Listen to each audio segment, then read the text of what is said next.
Shout out mga kapilipi. Tayo ay nandito sa maya, sa maya Sariaya, Quezon Beach.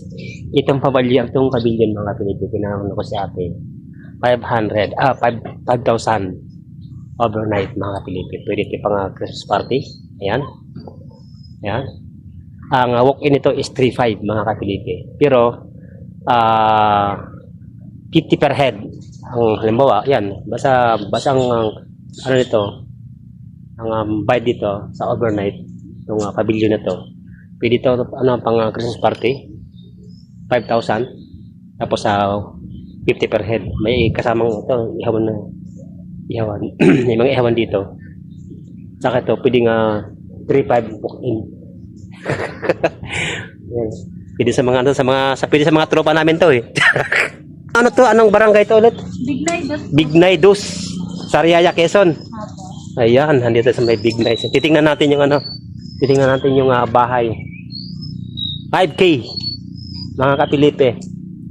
Ayan yung mga tropa kong may hilig mag-rides. Ito, titingnan na natin yung bahay kubo. 5K. Ayan okay, oh. Ayan. 5,500. Okay, 5,500. Ayan. Ayan, may trip pa naman eh. Pwede na sa mga kulukoy. Pwede. Ayan, Ayan. Okay naman. May trick pa naman eh. Tapos, CR po niyan, sir, ay tatlo. Isa po dito. Tapos isa po dun sa may labas. Isa po sa baba. Okay. Pwede. Kung may mag-asawa, pwede dyan. Ako yun na po, iba din yung naglalakad. Dito. Pwede. Saka po doon sa balkonahin. Pwede na to, putragis. Pwede siya magtalon-talon. Ayan bahay kubo to, bahay to. Bahay. Mga ka-idol, mga kapilipi, shout out po sa inyo lahat yan. Ayan, 5,500 mga kapilipi. 2 kwarto, pero malaki ang kwarto nila.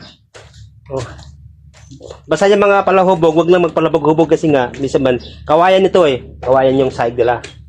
Ayan, kawayan. Ayan, So, hindi ko pa natitikman yung dagat nila eh. Kaya natin tikman. Salamat ate ha. Okay lang ate, binablog ko to ha. Thank you very much. Ayan. Ayan. Tapos may ihawan.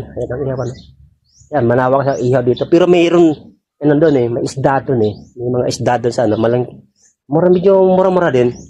500 hanggang 480 yung kilo doon sa mga isda. Kailangan kung pupunta kayo dito, dala kayo ng mga saingan.